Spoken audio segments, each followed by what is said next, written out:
Committee will reconvene.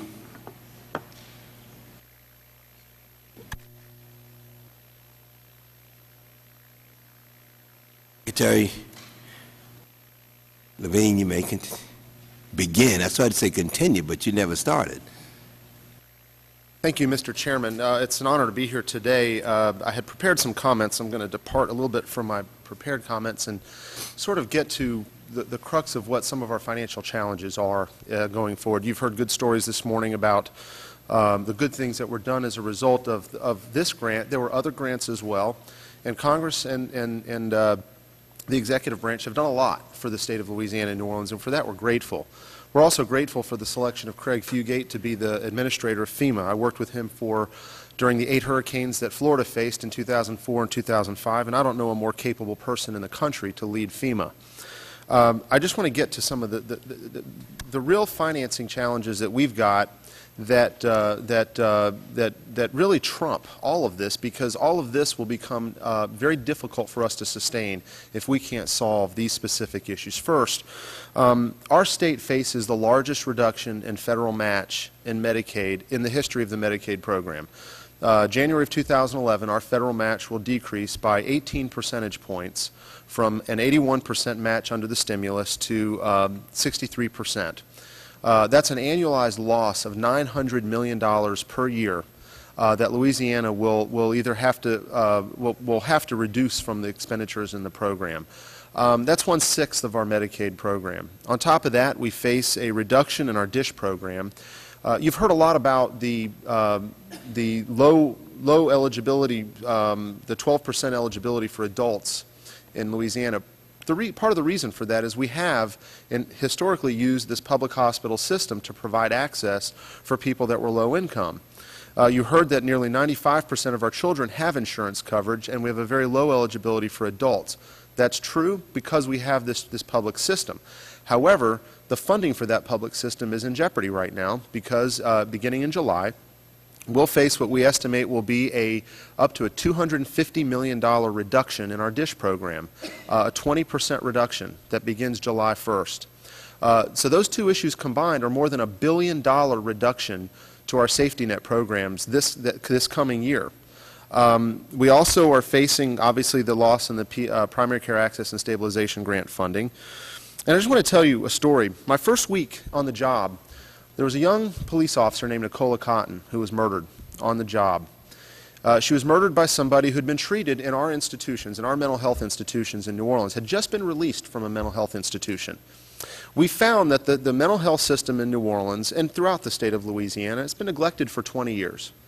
So the governor and I set out, along with the legislature, and some of them are here today, to establish some major reforms in our mental health system. We passed several laws. One of them we refer to as Nicola's Law, that allows for involuntary outpatient treatment for people who don't take the medications when they're determined to be at harm of risk to themselves or others. We increased funding for mental health by $89 million. We implemented forensic assertive community teams, multi-systemic therapy, functional family therapy, services that had never been offered in New Orleans before, that today are being offered. And because we're doing it, and because we've tried to move the standard from institutional care to a community-based model, we're serving 3 times the number of people that have mental health needs. I want to say there was a question earlier about what is Louisiana doing. Let me tell you some of the things that we're doing. First of all, I mentioned we've increased our funding for mental health by $89 million last year, even facing economic challenges that we are facing. The Department of Health and Human Services just put out a press release a couple weeks ago, or put out a statement a couple weeks ago, saying that Louisiana is one of the most efficiently operated Medicaid programs, and it is the model for how to retain coverage for children. We went from 44th in the nation in child immunizations to just a month ago, CDC announcing that we're now 2nd in the nation in child immunizations, pushing our overall health care rankings to 47th in the nation. Still very low, but the highest we've ever had since the rankings have been done. So there is forward progress being made, but if we do not solve these challenges, these financial challenges, if this FMAP problem does not get resolved, the consequences will be extremely devastating for our state, and many of the gains that you've seen, particularly the investments that have been made by the federal government, will be, we think, will be in peril. And to be clear, the reason that the federal match is dropping in Medicaid is because of the very things you've done to help us. It's an ironic twist in the formula. The Medicaid matching formula was never designed for states that had major disasters. So what happens is tremendous investments are made, billions of dollars of investment are made in our state. Economic activity occurs. We have a temporary increase in our per capita income. Our per capita income went up 42% from 2005 to 2007, but yet we still have the second highest rate of poverty, and our Medicaid enrollment's the highest it's ever been.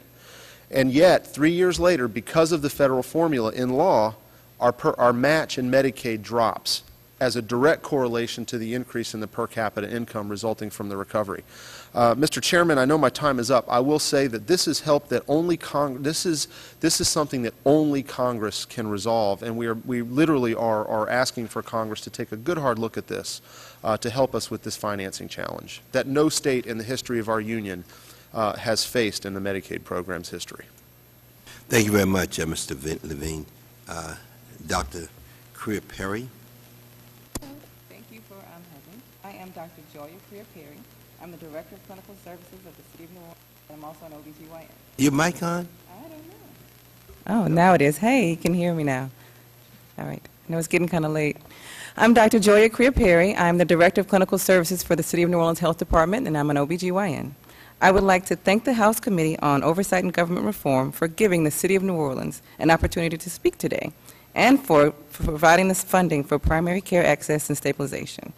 This vital funding helps support the city to reestablish a health system of care, along with providing critically needed medical and mental health services to the greater New Orleans area communities post-Hurricane Katrina. The causes for our historical, social, health disparities as a state, and more specifically in New Orleans, are complex and far-reaching and not easily counteracted. When Katrina made landfall, 28% of New Orleans citizens lived in poverty, 25% had never finished high school, 50% lived in a single-parent home, and 25% had no health insurance. Hurricane Katrina has only exacerbated what was already a fragile health infrastructure and medical service delivery system. The current lack of access to both primary medical care and mental health services for such a large portion of our parish is perhaps the strongest correlate to our repeatedly poor health outcomes. The goal of the New Orleans Health Department is to provide direct medical care services and help to build a sustainable and long-term infrastructure, along with the opportunity for collaboration and coordination in creating an equitable and accessible healthcare system for all residents. Therefore, I'd like to focus on 5 things: the lack of access to primary medical care services by our citizens most in need, the professional and medical and mental health provider shortages, a profound lack of mental health services, health disparities, and the need for continued support to finish the rebuilding of the city's health infrastructure. Today, with the population of New Orleans having reached an estimated 350,000 people, close to 75% of its pre-Katrina numbers, the services offered by the New Orleans Health Department are much less. The city operates only 3 primary care clinics, 1 homeless clinic, 1 fixed dental site, and 2 mobile dental sites. The geographic coverage is limited. One of the primary care clinics is located on the West Bank, and so we have the map up there, kind of little dots. One is located in Central City, and one is in New Orleans East, across a large industrial canal. So I don't know if you look to the right on the map, where there's only a couple of little dots in the far right corner, that's New Orleans East, where our clinic is.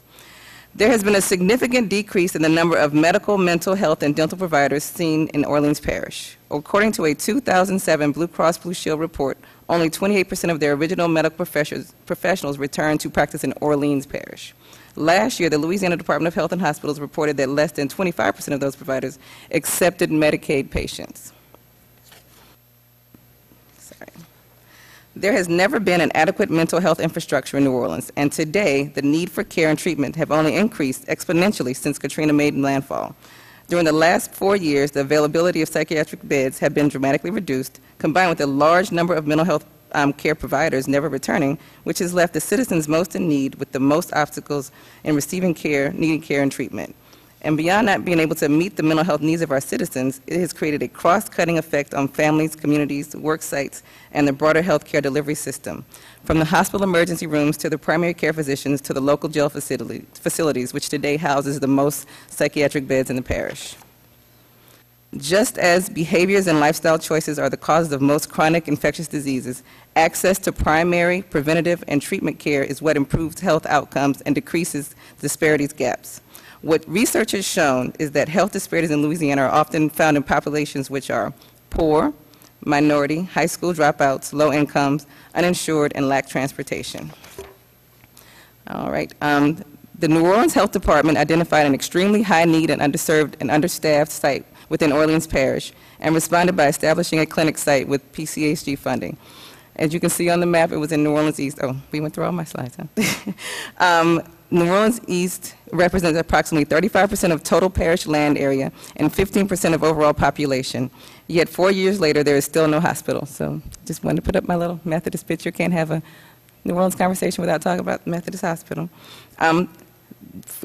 Separated by a large industrial canal, New Orleans East is considered a suburb of the city with the fastest growing part of the parish in terms of population, business, and industry, with a strong increasing middle upper class black population and Vietnamese population. Like all of New Orleans, but particularly New Orleans East, data has shown a significant population shift. Each month that the New Orleans East Clinic has been open, we have seen a 15% increase in patient volume. We currently offer gynecologic, pediatric, adult primary care services, WIC, and Healthy Start. We have collaborations with LSU and Tulane Schools of Medicine for specialty care, diagnostic procedures, and inpatient management. 65% of our patients are uninsured. Our typical patient is a working mother who comes in for WIC services, brings in her children for pediatric services, participates in Healthy Start parenting classes, gets her pap smear and birth control, and has her brother to come in for a blood pressure check. She can get all of this done at this one site in New Orleans East.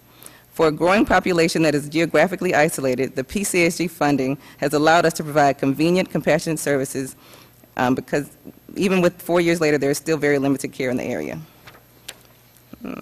Since Katrina, there has also been a severe shortage of dental services. Slide of the dental van. The PCHG funding has allowed us to fill in the gap by staffing 2 mobile dental units. One goes to the senior centers and one goes to the school-based health units. On these units, we provide dental exams, prophies, deep scalings, amalgam, bonding, removable partial dentures, complete dentures, crowns, and bridges. We have an oral surgeon who can help with more difficult cases. We have begun oral health education programs with the schools as well. So you can see one of our vans we're very excited about. We are hopeful that the availability of services plus the student education will span out to beyond the schools and the senior centers in the future, and right now it's filling a significant need.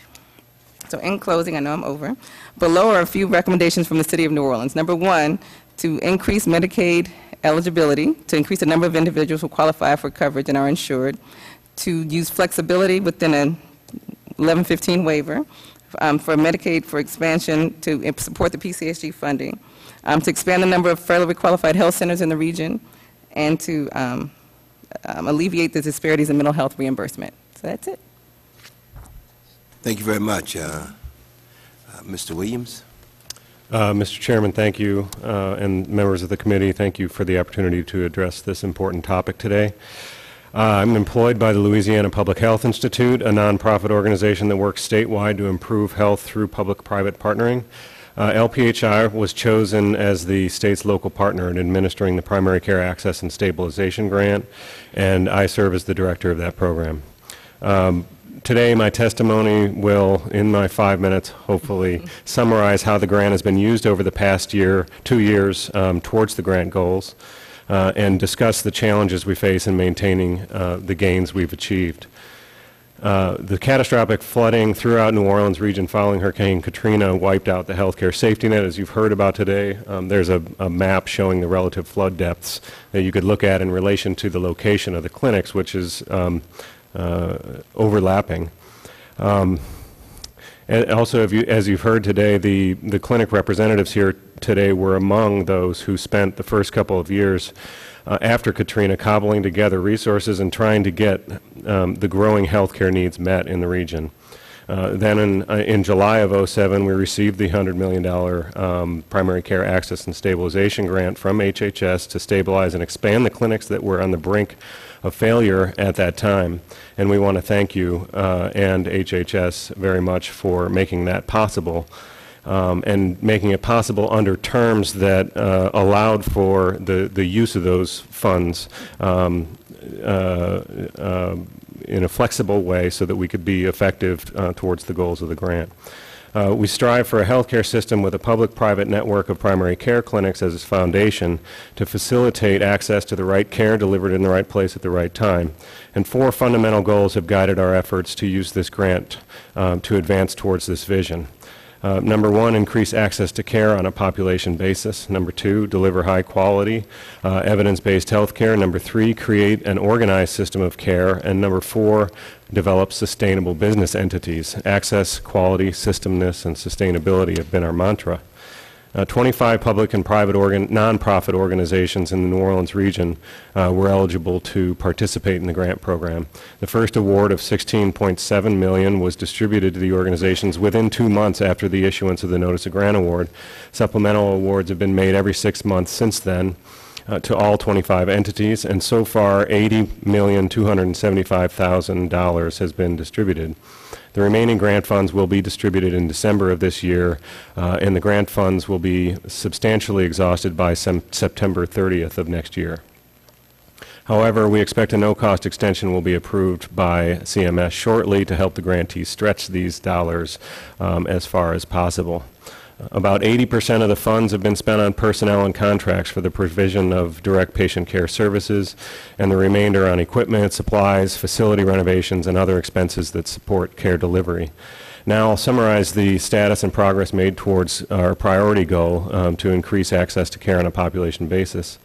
The outstanding performance of the 25 participating organizations in this priority goal area has led to an increase in the number of service delivery sites in the region from 67 pre-grant to 93 today.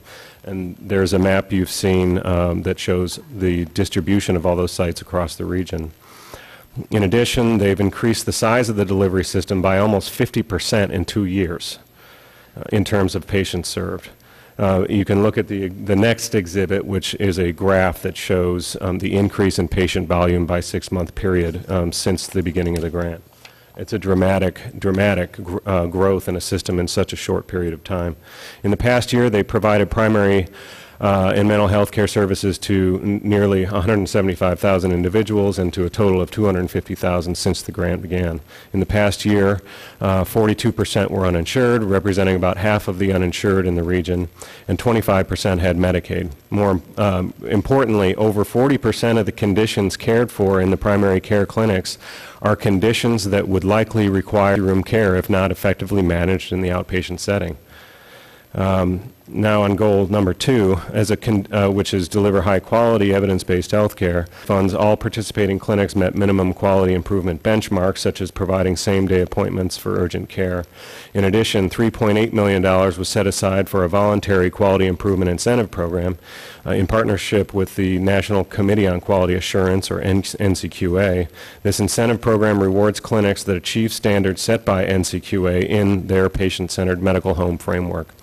Significantly, 40 of the clinics received NCQA recognition through the incentive program, and this is the highest concentration of such recognized clinics anywhere in the country. And just 2 days ago, we heard that this impressive cross-sector quality improvement effort will receive a national award from NCQA in March of next year. I got one more minute here. I'm going to skip down to goal number 4 on sustainability, which I think is the focus of the hearing here. Substantial improvements in billing practices among the participating organizations have been achieved. For example, 82% of the primary care organizations are now billing Medicaid, Medicare, and/or private insurance. Despite the progress that's been made in this goal area, we estimate that participating provider organizations would face a $30 million annual operating deficit if they were to maintain their current capacity without the help of this grant or some other such source. The projected deficit stems from their mission to serve people who are not covered by any insurance and hence from whom the clinics receive little or no revenue. Over half of the participating organizations depend on grant funds for more than 50% of their operating expenses, and several rely on grant funds for more than 75% of their operating expenses. Organizations caring for the highest portions of uninsured individuals are most at risk, and some of the highest volume and highest quality clinics that you've heard from today have patient populations that include upwards of 70% uninsured individuals. This program was envisioned as a bridge to a more favorable policy environment, and however, it's clear that those conditions are still years away. Unless we work together now to devise and implement solutions to span the gap, the progress that's been made will quickly erode, and the health system recovery in the New Orleans area will take a giant step backwards, resulting in an estimated 30 to 40% reduction in services overall among these organizations. Most organizations will be forced to contract severely. Several will likely fail altogether. Many people who currently rely on these clinics will go without care or end up in the emergency room. Meanwhile, if and when relief comes down the road in the form of coverage expansion, the expensive exercise of expanding the healthcare delivery system to handle the new demand will have to be repeated. Now, wouldn't it be more effective and efficient overall to keep this network intact than to let that happen? A desirable result of this hearing would be that all parties involved will redouble their efforts to immediately identify and implement a set of solutions to address these threats.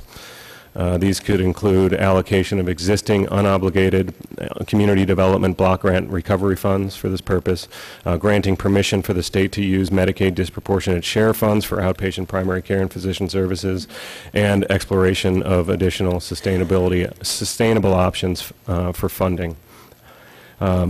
It has been an honor today to participate in the hearing, and thank you for your continued support of our efforts to rebuild a healthier, greater New Orleans, and I'd welcome your questions. Thanks very much. Let me thank all of you for your testimony. Let me begin with you, Dr. Creer-Perry. You know, I'm interested in that van. How does that work? I mean, you go to the same area once a week, twice a week? How does that work? I'm just curious. So we actually have a MOU with the school-based health clinics. So for the dental, the one that you saw with the children on the van, yeah. so that one goes to the school. So they make a schedule. So the school nurses at the schools will find out which kids need dental services. They send home a packet with all the kids, and their parents fill it out. And then they make a schedule, and they let us know that we're going to have, say, 10 kids the next day, and we usually have a schedule for the week. We right now are rotating between 2 different schools. We go to one school one week and then one school the next week, and then each week we get requests from other schools. I mean, everybody wants it because there's such a need for dental services in the city. So some of the harder parts is just getting through the bureaucracy to make sure that we can get it there and get the services to them. But the kids really do enjoy being able to get the services, because a lot of times we've had kids who hadn't been to the dentist since the storm, and we've been able to take care of them on the dental units. Now, for the senior center, the senior centers in the city have, it goes to the different, it's 4 different senior centers in the city that it goes to, and it has a schedule that it changes every day from one senior center to the other. So the seniors are more consistent. You know, they know their schedule, they come in, and so it's a lot easier to get the seniors on the dental van than it is sometimes to get the children. Yeah. Right. Did I? Yeah. Dr. Brand. You know, and first of all, I want to thank you for, you know, staying all day and listening to the testimony earlier and then coming and testifying later. You know, I want you to know that when I became subcommittee chair back some years ago, I was going to change the procedure because I wanted agency people to hear in terms of what was being said, because we always have the agency people first. Mm-hmm. And then after that, we bring others in. And after the agency people would testify, everybody would get up and walk out. Mm-hmm. And then when the people who had the problems, then when they testified, nobody from the agency was around to hear it. Mm-hmm. So I was the one who said, from now on, we have the people talk first, and then have the agencies come in afterwards. But I want you to know that your being here all day today has made me sort of rethink this thing, because you know, you've been here and you've listened to the testimony, and I want to ask you, from the committee, you've heard what was said. Do you think it's possible that maybe the agency would think about, you know, let's looking at sort of establishing a sort of group or task force? I don't like the word task force, but a group to sort of work together to see in terms of how we might be able to move some of these efforts along. I know you might not be able to make the decision sitting at the table today, but can you take this back to request that we would like to establish, I guess, a committee to explore ways to continue restoring health care services to the post-Katrina region? You know, I think there's still a lot that needs to be done, and I know you just can't right away say, you know, but the point is that, you know, if you could take that back and let us know in terms of if there's any real interest in this, because, you know, there's many members of Congress, you know, along with the representative from the area, that would like to see in terms of what more we might be able to do. And sometimes it's not money, it's just sort of getting things coordinated. And I just want to get your views on it and recognizing that it's not something that you can bang the table and say you'll do, but the point is that will you take that back and think about it?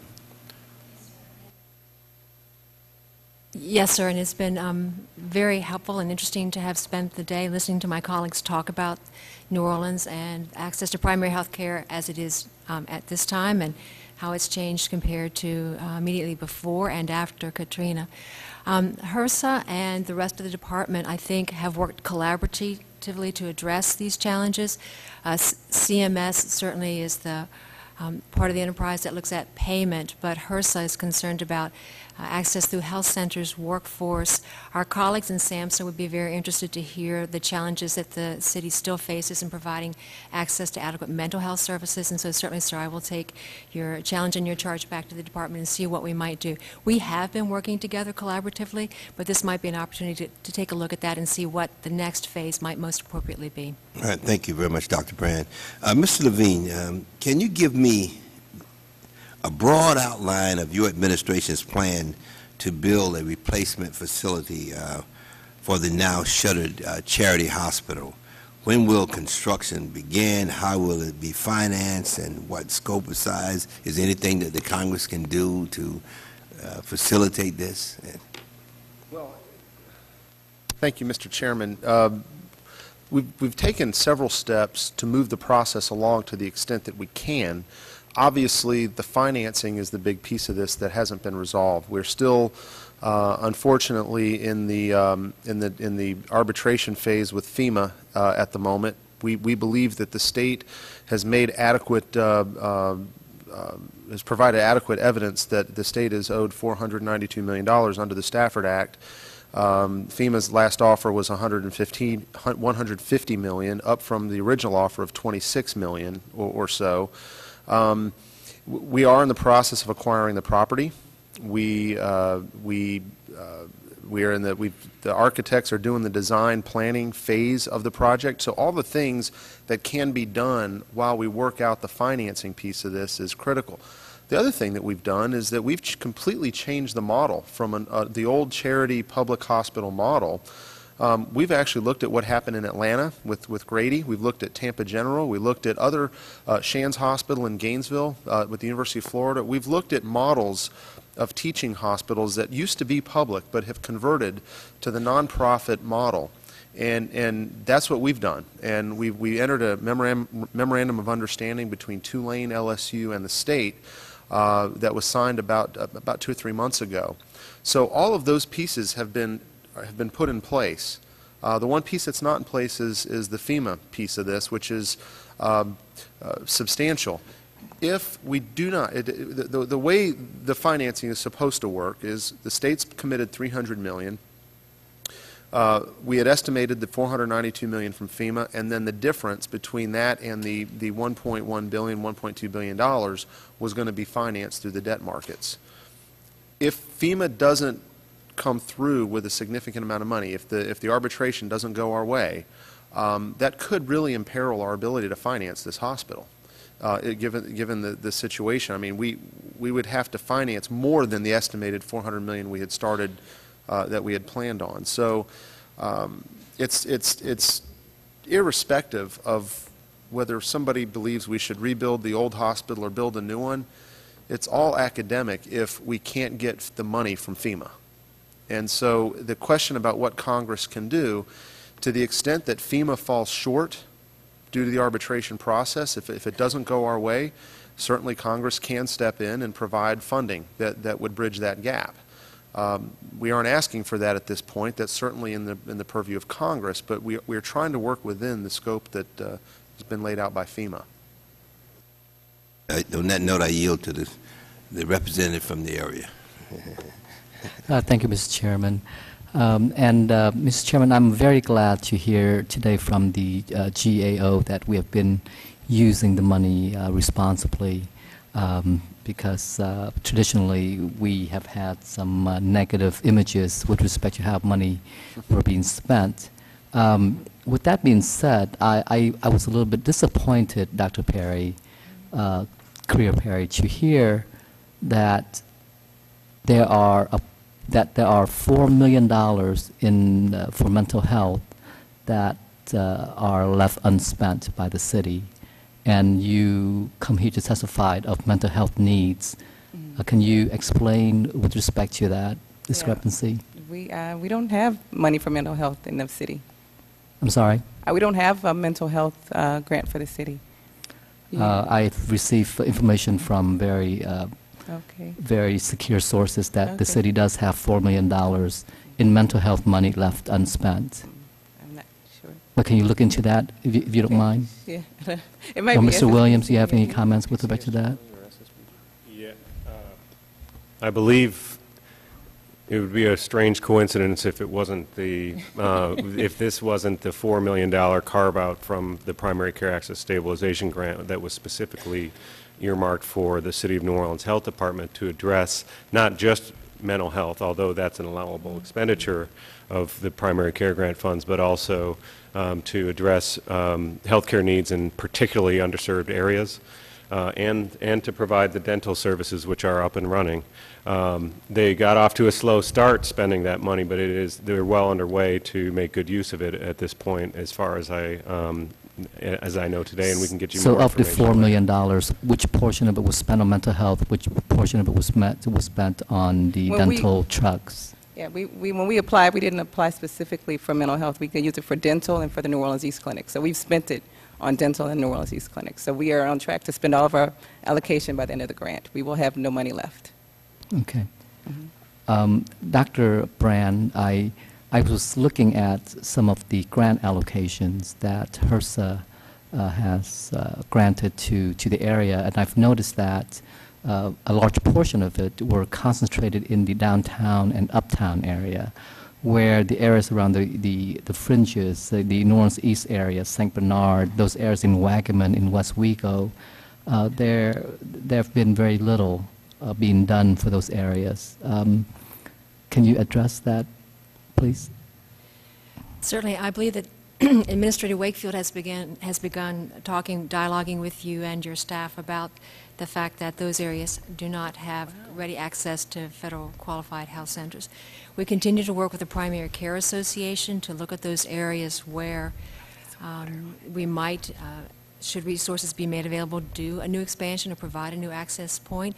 There will not be resources available for a cycle in 2010. We don't know what the situation will be for 2011 because that budget is still being developed. But certainly we will work with folks in that community. We'll work with the Primary Care Association to help an organization that's ready to stand up and be prepared to either be an FQHC or a look-alike, be prepared. The other opportunity, should resources be available, is something called a planning grant that helps the community organize and be prepared to apply and perhaps be more successful in that application process.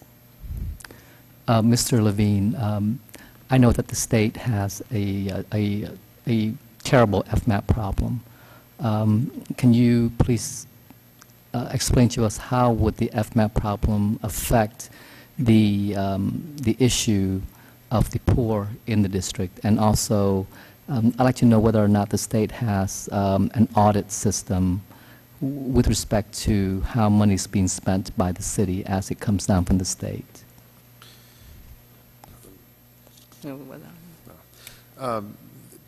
Thank you, Congressman Gao. The FMAP problem is the single biggest problem our state faces right now with financing for the poor.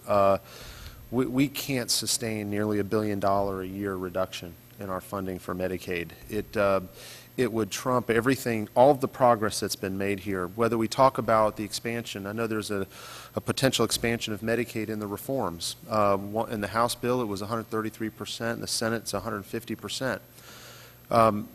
For us to go from where we are today, where currently we have a $275 million deficit in our Medicaid program this year, into a situation next year where we face a $900 million shortfall, and then go into a period where we have to then do an expansion of Medicaid. It couldn't be done. The maintenance of effort requirements under the stimulus and then in both of the House and Senate bills would really put a lot of pressure on provider rates and really, I think, effectively make our program insolvent. And so we really need a solution to this FMAP problem. All of the good work that has been done, what we talked about earlier about potential solutions to the PCASG grant, for instance, allowing us to use CDBG money that's unspent, or applying for a DISH waiver that would allow us to use disproportionate share funding for community-based clinics. We can do those things, but we also have to provide state match. Well, with a decrease in federal match that we're facing, we're not capable of doing that. So I think the fundamental problems here are A, fixing the FMAP problem, B, acknowledging this DISH audit rule and the $250 million per year impact it's going to have on our state, in addition to the FMAP problem, and then third, the $30 million problem we're going to have when this grant runs out in less than a year. These are three converging factors that any one of which would be devastating, but all three of them are virtually impossible for the state to be able to overcome on our own. And then does the state have an audit system to ensure that money is being spent by the city? Well, as it relates to funds that come through the department, we Right. do. And we have an internal audit function. We also have the ability through our contract to review all such expenditures, as does the legislative auditor, I believe, have the authority to audit any grant funds that come through our department. Could you provide us with a copy of the audit? I'm sorry. Could you provide us with a copy of the audit? Sure. Now, I won't say that we done any audits at this point? Yes. Yes. The answer is yes. Mr. Chairman, if you allow me one more question. I know that Dr. Extend the gentleman's time for another minute. Thank you very much. I know that Dr. Creer-Perry has addressed the issue of the New Orleans East and the lack of hospitals out there for New Orleans East and St. Bernard. Dr. Brand and Mr. Levine, is there any way both of you or both of your organizations can sit down and discuss the problem and come up with some kind of solution in connection with Tulane and LSU to see how we can address that particular need out there for approximately 120,000 people. 120,000 people right now do not have access to a hospital. I know I live out there in New Orleans East. Mm-hmm. About 2 years ago, I had to drive my father close to 40 minutes to get him to the nearest emergency room. He's a diabetic. And he has some complications, and we had to fight traffic, drive over the high rise, which for the people of New Orleans East almost serve as a psychological block for many of them. So if you could do that, I would really appreciate it. I think the administration stands ready to work with the Congress, the state, and the local partners to address all service gaps, and certainly we'd be happy to meet with them. Well, thank you very much. That's all I have, Mr. Chairman. Thank you very, very much. And let me thank all of you for your testimony. And, of course, you've been very, very helpful. And we look forward to working with you in the days and months ahead. And, of course, to move some of these things forward. And I think that under very difficult circumstances and conditions that you've been able to do some amazing things. And I want you to know we really salute you for that. And again, thank you so much for your testimony. This hearing is adjourned.